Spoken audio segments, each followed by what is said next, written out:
Police ওখানে সন্দেশখালীতে দেড়মজুর থেকে শুরু করে বিভিন্ন জায়গায় যারা প্রতিবাদী মহিলা তাদেরকে ভয় দেখিয়ে হোক বা যেভাবে হোক তাদের বক্তব্য প্রয়োজনে পয়সা দিয়ে হোক বক্তব্যকে পরিবর্তন করার জন্য প্রলোভন দেখাচ্ছে এবং সেই জন্য মহিলারা এইভাবে পাহারা দিতে বাধ্য হচ্ছে।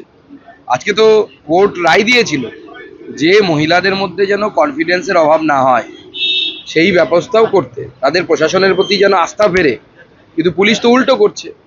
আমরা দেখেছি এর আগে পুলিশ সিভিক ভলেন্টিয়ার্স পাঠিয়ে বিভিন্ন মহিলাদেরকে প্রভাবিত করার চেষ্টা করছে যাতে তারা উল্টো বয়ান এখন দেয় এবং পুরোটাই পুলিশের হাত ধরে চিত্রনাট্য রচিত হচ্ছে।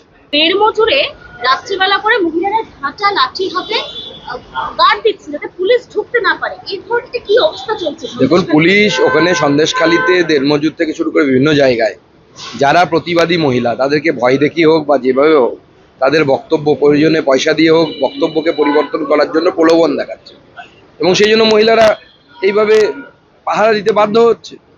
আজকে তো কোর্ট রায় দিয়েছিল যে মহিলাদের মধ্যে যেন কনফিডেন্সের অভাব না হয় সেই ব্যবস্থাও করতে, তাদের প্রশাসনের প্রতি যেন আস্থা ফেরে, কিন্তু পুলিশ তো উল্টো করছে।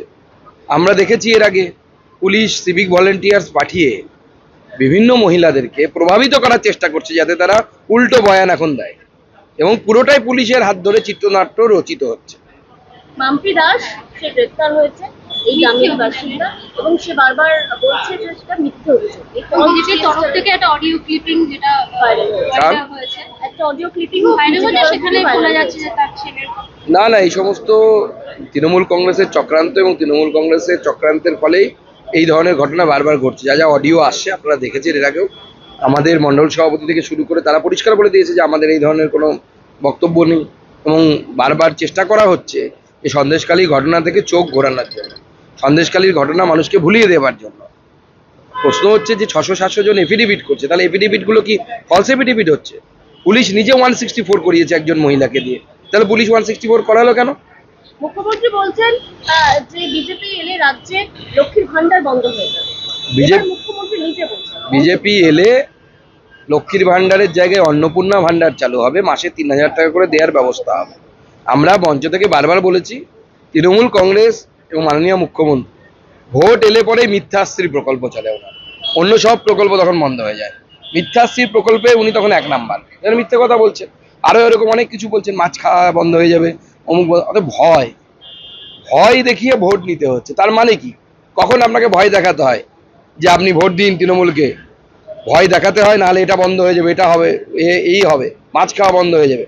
ভয় তখনই দেখাতে হয় যখন আপনার পজিটিভ কিছু বলার থাকে না, আপনার কাছে কিছু বলার মতো কাজই নেই যে আমি এটা করেছি, সেই জন্য আপনাকে ভয় দেখাতে হচ্ছে। যাদবপুর সাংগঠনিক জেলা সভাপতি তিনি নির্দলে মনোনয়নপত্র পেশ করেছেন, কি বলবেন? না, আমাকে যাদবপুরের একজন আপনাদের দলীয় কর্মী তিনি নির্দলে মনোনয়নপত্র পেশ করেছেন। এই ধরনের কোনো ইনফরমেশন আমার কাছে নেই, যদি হয়ে থাকে সেটা স্ট্র্যাটেজিগতভাবে হয়েছে।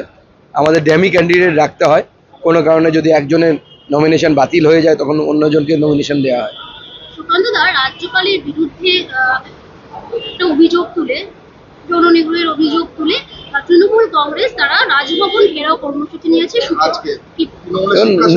নোংরা রাজনীতি এবং এই ধরনের রাজনীতি একমাত্র পশ্চিমবঙ্গেও সম্ভব।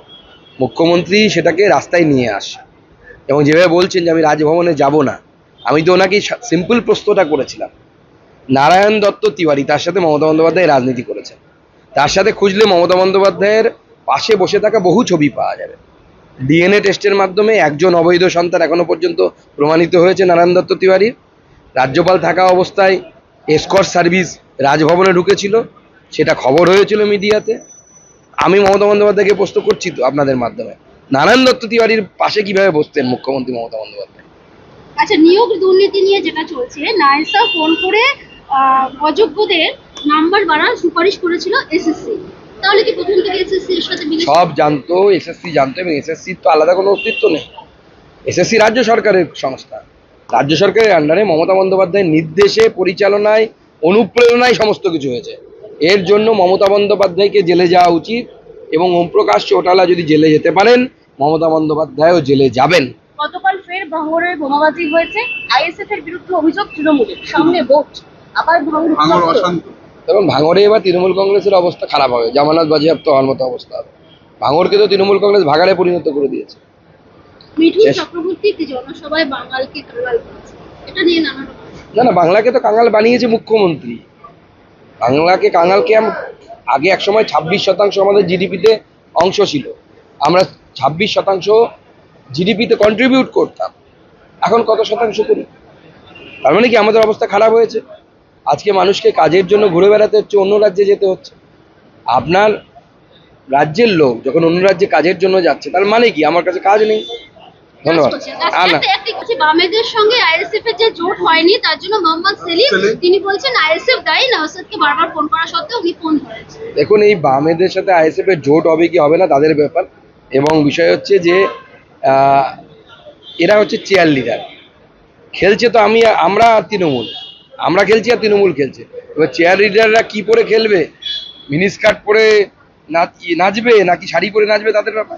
বের মজুরে রাত্রিবেলা করে মহিলারা ঝাঁটা লাঠির হাতে গার্ড দিচ্ছে যাতে পুলিশ ঢুকতে না পারে, এই ধরনের কি অবস্থা চলছে? দেখুন, পুলিশ ওখানে সন্দেশখালিতে দেড় মজুর থেকে শুরু করে বিভিন্ন জায়গায় যারা প্রতিবাদী মহিলা তাদেরকে ভয় দেখিয়ে হোক বা যেভাবে হোক তাদের বক্তব্য প্রয়োজনে পয়সা দিয়ে হোক বক্তব্যকে পরিবর্তন করার জন্য প্রলোভন দেখাচ্ছে, এবং সেই জন্য মহিলারা এইভাবে পাহারা দিতে বাধ্য হচ্ছে। আজকে তো কোর্ট রায় দিয়েছিল যে মহিলাদের মধ্যে যেন কনফিডেন্সের অভাব না হয় সেই ব্যবস্থাও করতে, তাদের প্রশাসনের প্রতি যেন আস্থা ফেরে, কিন্তু পুলিশ তো উল্টো করছে। আমরা দেখেছি এর আগে পুলিশ সিভিক ভলেন্টিয়ার্স পাঠিয়ে বিভিন্ন মহিলাদেরকে প্রভাবিত করার চেষ্টা করছে যাতে তারা উল্টো বয়ান এখন দেয়, এবং পুরোটাই পুলিশের হাত ধরে চিত্রনাট্য রচিত হচ্ছে। মাম্পি দাস সে গ্রেফতার হয়েছে, এই গ্রামের বাসিন্দা, এবং সে বারবার বলছে যে সেটা মিথ্যে অভিযোগ। বিজেপির তরফ থেকে একটা অডিও ক্লিপিং যেটা ভাইরাল হয়েছে, একটা অডিও ক্লিপিং ভাইরাল হয়েছে, সেখানে বলা যাচ্ছে যে তার ছেলের না, এই সমস্ত তৃণমূল কংগ্রেসের চক্রান্ত, এবং তৃণমূল কংগ্রেসের চক্রান্তের ফলেই এই ধরনের ঘটনা বারবার ঘটছে। যা যা অডিও আসছে আপনারা দেখেছেন এর আগেও, আমাদের মণ্ডল সভাপতি থেকে শুরু করে তারা পরিষ্কার বলে দিয়েছে যে আমাদের এই ধরনের কোনো বক্তব্য নেই, এবং বারবার চেষ্টা করা হচ্ছে এই সন্দেশখালী ঘটনা থেকে চোখ ঘোরানোর জন্য, সন্দেশখালীর ঘটনা মানুষকে ভুলিয়ে দেওয়ার জন্য। প্রশ্ন হচ্ছে যে 600-700 জন এফিডেভিট করছে, তাহলে এফিডেভিটগুলো কি ফলস এফিডেভিট হচ্ছে? পুলিশ নিজে 164 করিয়েছে একজন মহিলাকে দিয়ে, তাহলে পুলিশ 164 করালো কেন? মুখ্যমন্ত্রী বলছেন যে বিজেপি এলে রাজ্যে লক্ষ্মীর ভান্ডার বন্ধ হয়ে যাবে। মুখ্যমন্ত্রী নিজে বলছেন বিজেপি এলে লক্ষ্মীর ভান্ডারের জায়গায় অন্নপূর্ণা ভান্ডার চালু হবে, মাসে 3000 টাকা করে দেওয়ার ব্যবস্থা হবে। আমরা মঞ্চ থেকে বারবার বলেছি তৃণমূল কংগ্রেস এবং মাননীয় মুখ্যমন্ত্রী ভোট এলে পরে মিথ্যাশ্রী প্রকল্প চলে ওনার, অন্য সব প্রকল্প তখন বন্ধ হয়ে যায়, মিথ্যাশ্রী প্রকল্পে উনি তখন 1 নাম্বার, মিথ্যে কথা বলছেন। আরো এরকম অনেক কিছু বলছেন, মাছ খাওয়া বন্ধ হয়ে যাবে,